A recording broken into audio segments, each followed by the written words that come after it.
المتصف بجميع صفات الكمالات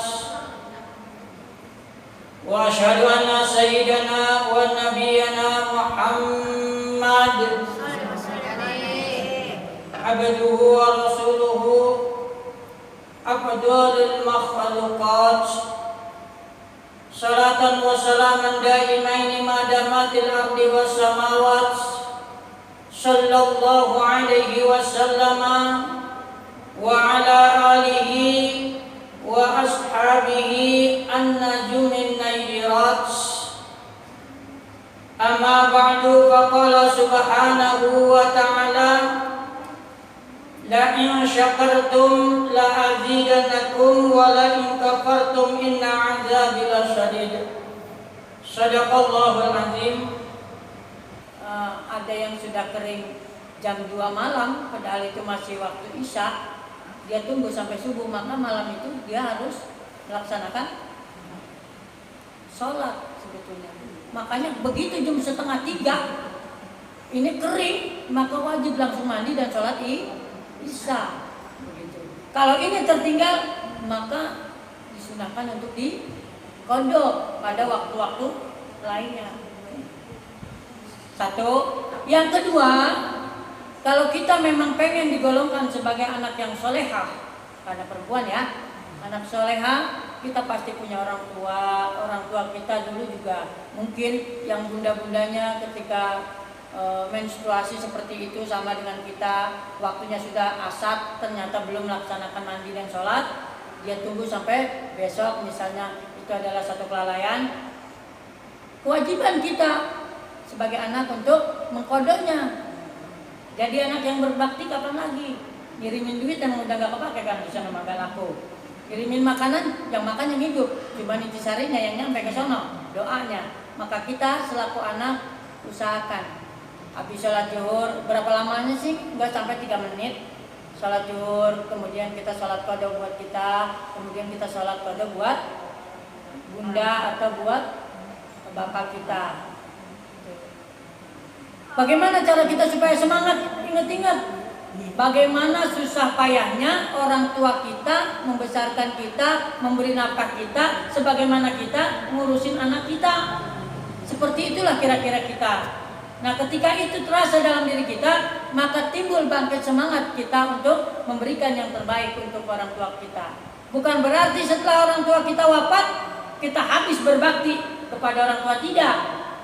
Dengan bersedekah untuknya, dengan berpuasa qadha untuknya, dengan sholat qadha untuknya, dengan beramal untuknya. Jadi kesempatan kita berbakti itu selama kita masih hidup di dunia masih bisa. Kalau yang masih hidup orang tua kita, bahagiakan dengan apa yang dia inginkan untuk buat hatinya gembira. Kalau dia sudah tiada, maka dengan doa-doa dan amalan-amalan yang bisa kita lakukan, yang pahalanya kita tujukan untuk orang tua kita. Itu mah pikirin masing-masing beda. Gitu.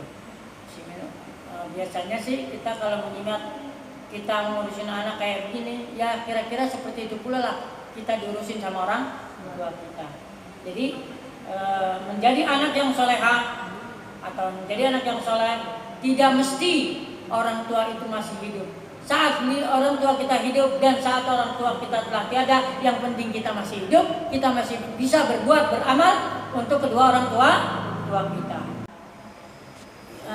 Bagaimana sih niat usolinya gitu kira-kira? Usolinya ketika kita mengqadha untuk orang tua kita.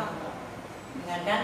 Cuma penambahan sedikit, katakanlah misalnya sholat zuhur ya, usolli fardal zuhri qadhaan li umi itu untuk ibu saya. Kalau untuk bapak li abi, usolli fardal zuhri arba'a raka'atin qadhaan li abi atau li umi.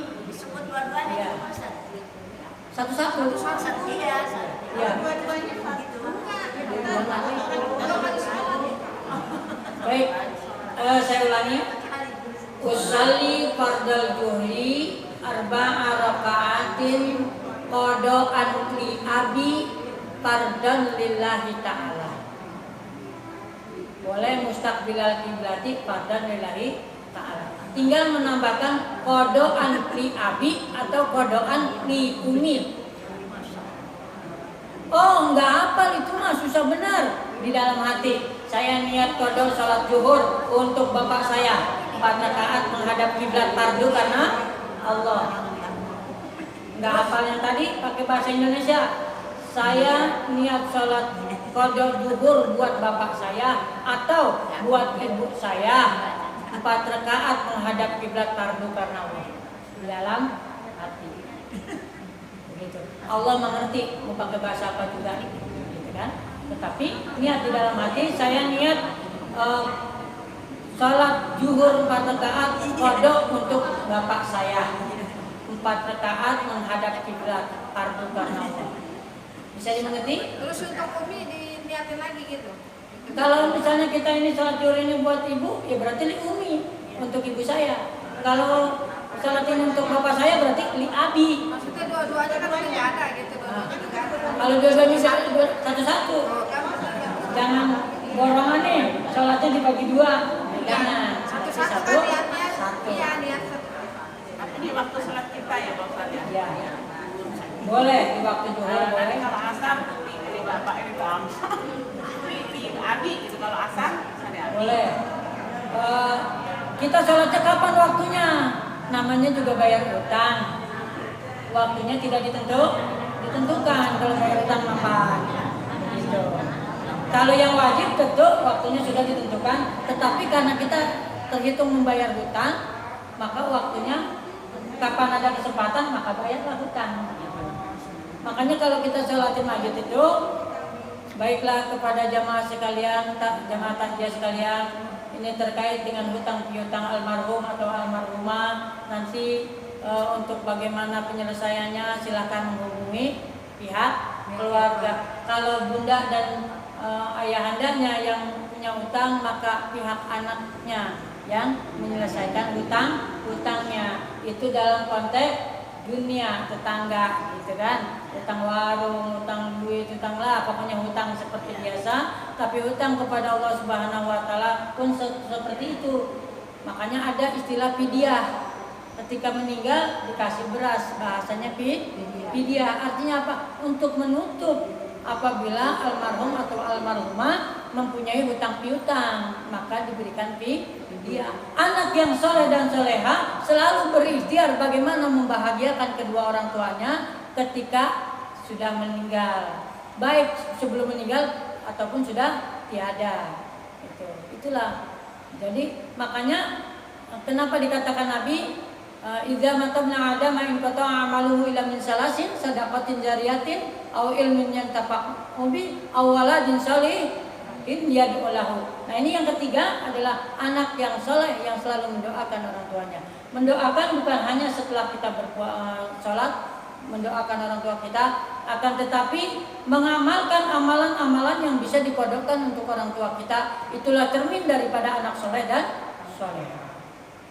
Nggak lama habis sholat maghrib masih ada waktu daripada nonton sinetron yang kagak ada untungnya.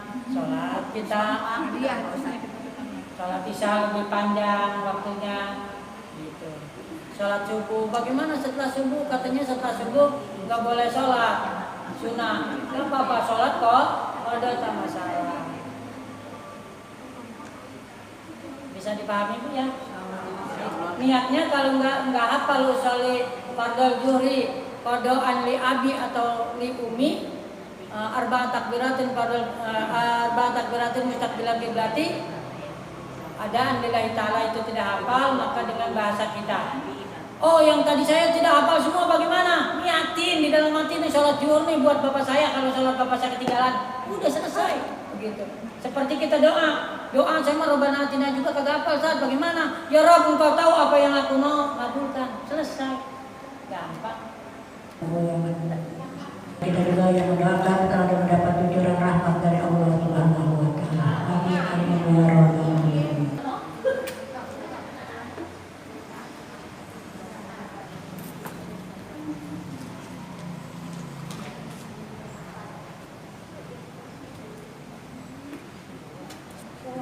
وفي الآخرة حسنة